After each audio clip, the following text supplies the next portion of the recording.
Thank you for tuning in to Homeschool Homesteaders. This is a new series about raising pigs in the winter, and today we will only focus on the month of October. As the scene changes, if you haven't watched the September video, please make sure you do that. I live in the state of Minnesota, zones 3 or 4. As a reminder, I purchased my pigs on September 13th and will raise them in the cold winter months. On October 1st, my pigs weigh now about 85 pounds, plus or minus. In September, 80% of my pigs' diet was garden scraps, high nutritious weeds, and table scraps, and only 20% of their feed was my DIY pig feed. In October, it is now 60% of their feed is still garden scraps, weeds, table scraps, and only 40% of their feed is my DIY pigs mix. I have a few overripe watermelons in this footage left over from a family gathering. Pigs love watermelon and they will eat every part of the watermelon. If you have any questions, feel free to ask them in the comment section, or you could send me an email at homeschoolhomesteaders@hotmail.com. I will answer them in future videos or directly. So some of the questions that were asked: how big is my pig pen? Very good question. My pig run is about 30 feet. That's 30 times 40, which is a total of 1,200 feet. They recommend 50 square feet per pig, but I like my pigs to dig up roots and run around. I like my pig's meat, when I butcher my pigs, to have this deep dark shade of red as opposed to the white meat you buy at the supermarket. And when pigs have plenty of room to run around and dig around, they should have nice darker shade of meats. I also surrounded my pig pen with chopped wood, and this is for extra protection so the pigs won't run away, and it does provide some shade on hot summer days. Next question. Are feeder pigs cheaper in the fall than in the summer? Not really. My pigs, I bought them for $100. In the summer, these same pigs will probably go for $120. So in my neck of the woods, there's not much difference between summer feeder pigs and winter feeder pigs. I mean, you will save some money, but not much. Also, I am doing Yorkshire pigs this year because they are a popular choice, and the internet said to get darker pigs over the winter and stay away from the pink pigs. I want to prove the internet wrong, and Yorkshire pigs will survive the cold Minnesota winters. Another question that was asked, how far away should the neighbor's house be when raising pigs? My pigs are quiet, and when they do squeal, I don't think their squeal travels more than 150 feet. If you torture and abuse your pigs, obviously they will squeal really loud, annoy those neighbors of yours, but don't torture your pigs and keep them well fed. So in conclusion, if your neighbor's house is 200 feet away from the pig pen, I think that is sufficient. My neighbors live far away, so they don't hear my pigs. Here are the temps for October. First half was still on the hotter side, but the second half of October, the temperatures really dropped. So all of the bugs, mosquitoes are pretty much gone for the winter, so they no longer bother my pigs. I still spray my pigs with water from the hose the first half of the month, and I did provide a mud bath the first half. But once the temperatures drop below 50, mud baths are no longer needed. All the flies and mosquitoes are gone for the winter. And the ground, it's like rainy season now, so the ground is plenty moist. If the pigs do need some moisture, they could dig a trench and lie in the wet mud. Plus, I better wrap up my hoses for the winter, because if it's freezing, it's really hard to wrap up frozen garden hoses. So as this footage is show, I'm wrapping them up for the winter. And I do have well water, so when I do spray my pigs, it's free. I do pay for the electricity that pumps the well, but well water is free. Plus, I collect rain barrels with water, so I have plenty of waters to provide moisture for my pigs. Also, right now the smell is gone, so if there is any smell, it only travels 20 feet max. Plus, I clean up after my pigs every day, so that helps with the smell. But once the temperatures drop, there is no more smell. This is why I like to raise my pigs in the winter, because the smell that you have in the summer, in the winter months, it's gone. So during the second half of October, the temps were low and no more smells for the rest of the winter. Speaking of cleaning up, here are some footages of a barrel that I use to compost my pig manure. Keep it covered to do some cooking with a plastic.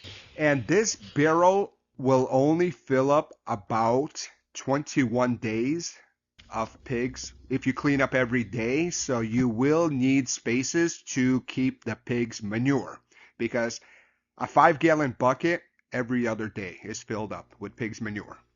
As I mentioned already, in October, my pigs will eat 60% of garden scraps, highly nutritious weeds, and the rest of the pig is DIY mix, which I mix myself. I mix my own pig feed, something all cool homesteaders are doing. I buy cracked corn or milled corn, and then I add different grains such as sunflower, buckwheat, peanuts, red wheat, oats, etc. And I like to buy bags of beans and soak them and then cook them. I purposely did not buy soybeans this year. Instead, I bought black pinto beans, and then I bought garbanzo, also known as chickpeas. Pigs cannot eat raw beans. You will have to soak these and then cook them. Soak them for 12 hours and cook them just like you would cook your regular beans. These are very healthy, many benefits, plus they provide lysine for your pigs. If your pigs don't finish these bags, you can eat them yourself. You could plant some of them in your garden, or your broilers, turkeys, quails, pheasants will eat them, cooked, chopped up. And you got to admit, this DIY pig mix looks really good and nutritious. People go crazy after your pigs when they see your pigs eat something like this. Keep in mind, these videos, they are for entertainment purposes only, so you have to do your own research when raising pigs. Also, keep in mind, this is for my consumption. I'm going to eat these pigs, not you guys, even though I would love to share my pigs with the YouTubers out there. But most of what I'm doing is because this is how I do it. This is based on my research, extensive research that I did. And everyone is free to raise pigs however they want, with certain restrictions and limitations. So don't let some YouTuber out there tell you what to do. YouTubers, we could only suggest and encourage, but it's up to you to do whatever you want. So October is getting colder and the weeds are disappearing, but there is still plenty for your pigs to enjoy. Each of my kids has to pick a bucket of weeds a day. And if my kids say the B word, aka I'm bored, I will send them out to pick some buckets of weed for the pigs. So my kids learn really quick not to say the B word around me. If you want a clean looking homestead, get some pigs and you are motivated to pull weeds to have a nice pretty homestead / lawn. Another invasive weed that I have on my land is the creepy Charlie. Internet says this weed is poisonous to your livestock, especially horses. My pigs eat it just fine. I don't see any issues with them eating it, but I will limit it to my pigs just to be on the safe side. But as the footages show, my yard lawn is covered with this weed. Another very common weed is the goldenrod, and I have this on my land, a lot of it. This weed is very numerous, but it's empty calories. They don't provide much to your pigs in the way of nutrients and minerals, but it's numerous. My pigs will eat it, play with it. They'll even make like a nest bed out of it to sleep on it. So this is like free hay straw. So give it to them. Also, there is the rayless goldenrod that grows only in the southern states. That is very poisonous. Minnesota does not have it, so I am safe. And my yard has some other empty calories weed, empty calorie weeds, which my pigs will snack on. Like I said, they don't provide much nutrients. This is just a fun weed my pigs could play with. There's, for example, some mini sunflowers, look-alike, which my pigs enjoy as well. Another reason why I like to raise pigs over the winter is because fall is a great time to have apples and free apples. I have about 13 apple trees on my yard. Maybe 8 of them are providing fruits. And everyone that I know has an apple tree in their yard with apples. They don't know what to do with it. Those apples go to waste. So people are more than happy for my pigs to have apples.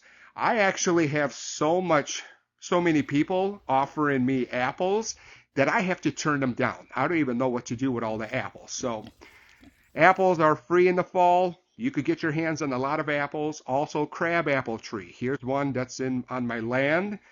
They're a great treat if you have the time to pick them. Fall is a great time to collect acorns. Yes, acorns are bad to your pigs according to the internet, but my pigs eat them just fine. Also, acorns are to finish your pigs, so you provide acorns to your pigs when they're close to butchering. But before the white stuff starts flying, the snow, you gotta pick acorns. So I just send out my kids. My kids collect acorns, have fun with it, even give them a camera so they could videotape themselves collecting acorns. And then we store the acorns in buckets, and when like December hits, we will provide acorns to my pigs. I will soak them to get rid of some of the tannins, but like I said, my pigs eat acorns just fine with no problems.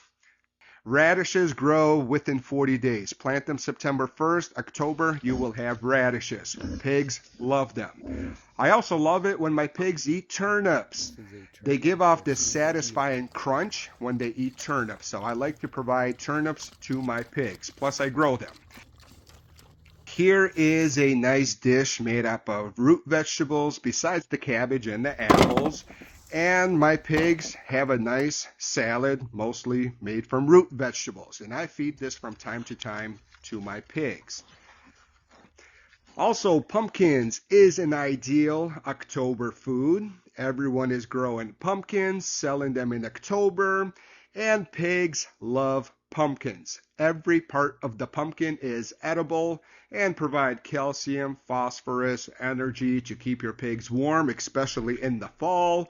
Pumpkins also provide entertainment to your pigs and a natural dewormer. This statement is not proven. However, I believe in it, and I provide pumpkin seeds as a natural dewormer. Since my pigs are young, I cook the pumpkins to have like soft flesh, but later on, like in November, they will eat the pumpkins raw. I no longer cook it. I also like to stuff my pumpkins with some nutritious food. This is a labor of love for my pigs, and this particular pumpkin is stuffed with oats, raisin, apples, milk, which my kids did not finish, and watch them devour this dish. Labor of love. Horseradish. Horseradish is a root vegetable that is harvest time is in fall, and my pigs love it. I am blown away how they love it. I figured since it's very spicy, they will avoid it, but I give it to my pigs and they eat it. I also give my pigs apple cider vinegar from time to time because it has many great benefits. Today is Halloween, and we have the first snowfall of the season. Right now, my pigs weigh about 130 pounds. This weight gain in October is subpar, about a pound a day, which is not normal, but it will improve next month. So next month I will feed them better, and I will see you next month in the November video. Thank you for watching.